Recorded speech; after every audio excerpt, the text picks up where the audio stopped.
Copperhead Strike is a new for 2019 Muck Rides multi-launch coaster at Carowinds in Charlotte, North Carolina.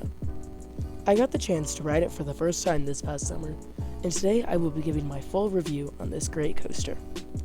Starting by going over the stats of the ride, it is 82 feet tall, reaches speeds of 50 miles per hour, has a track length of 3,255 feet, and features 2 launches throughout the ride layout. Copperhead Strike also has 5 inversions and some great theming, which I actually am going to take a bit of a moment to talk about. So this is by far the most themed coaster at Carowinds, but the theming is weird. The coaster's name would imply that it's themed to snakes, but as you walk through the queue line, there isn't a copperhead in sight.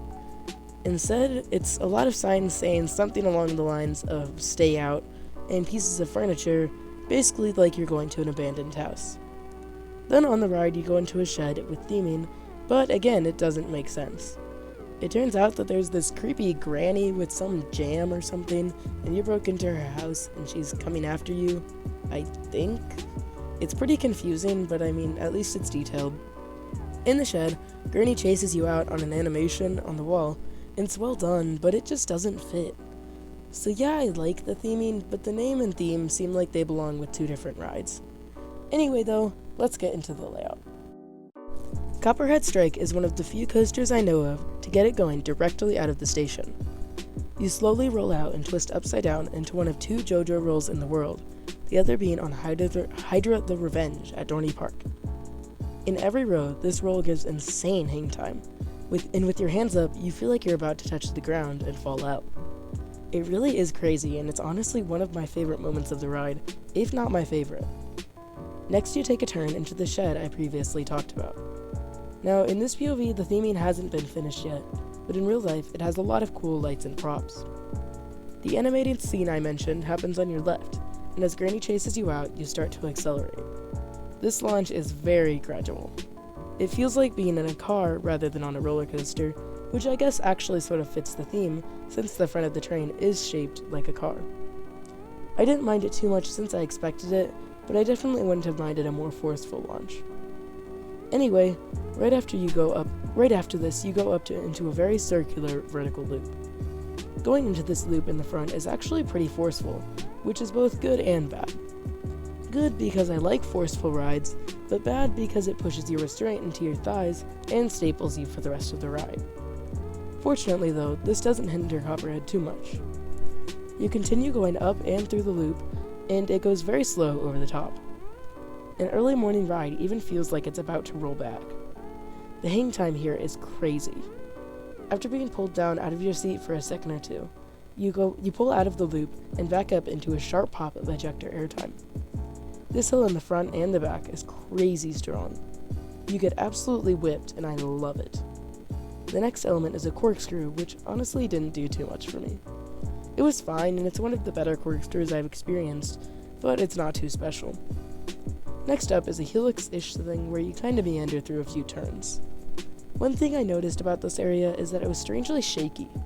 It didn't bother me at all, but it was there. After this, you dip down with a pop of ejector airtime and go into a pretty unique element, at least until 2020, which is an airtime hill launch. This launch is like the first in that it is very weak, but at least this one has floater airtime with it. One really good thing about this hill though is that at evening time it feels completely out of control when the coaster is hauling. Accelerating uphill and downhill is insane at that time of day. Anyways, you double up after the launch, and this spot has little to no airtime, but it's still okay I guess. The most disappointing part of Copperhead comes up next for me, which is the inverted top hat or stall or whatever you want to call it. I was expecting some insane hang time like people had told me, but the hang time was just good. It was also over pretty fast. Right after this, you go into a whippy low to the ground overbank turn before a second vertical loop. This one has no hang time as it's taken a lot faster than the first, but it still does have some intensity. It's fun, but not too special. One of the best moments in my opinion is up next, and it's a stangle dive through the first loop. This is a whippy element that also gives a pop of ejector airtime, and it is amazing. You turn out of it into an incredibly whippy transition from the right to the left. This really caught me off guard, and when the ride is hauling, it's even more insane.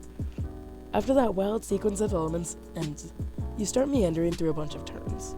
They aren't really intense, just there to add ride time. They're fun, but they feel kinda unnecessary, and it's when you start feeling the pacey and slow down. The snake isn't finished yet though, because it has one more pop of ejector coming. After meandering through a turn, you go up and then whip down. In the front and back, this is an insane moment of airtime, and my second favorite only to the first hill. Unfortunately, the brake run is just ahead. You pull up and sit on the brake run for a bit before returning to the station and getting off. Copperhead Strike features the average but amazing muck ride restraints. They do staple a bit, but they're still really comfy. It's sort of like B&M clamshells, except I honestly think I might like these more. As for what the best rows on the ride are, I found front row to have the best intensity, hang time, and air time, but a back row ride is definitely still worth your time. Copperhead is butter smooth for the most part, only being a little shaky around the first helix as I said previously.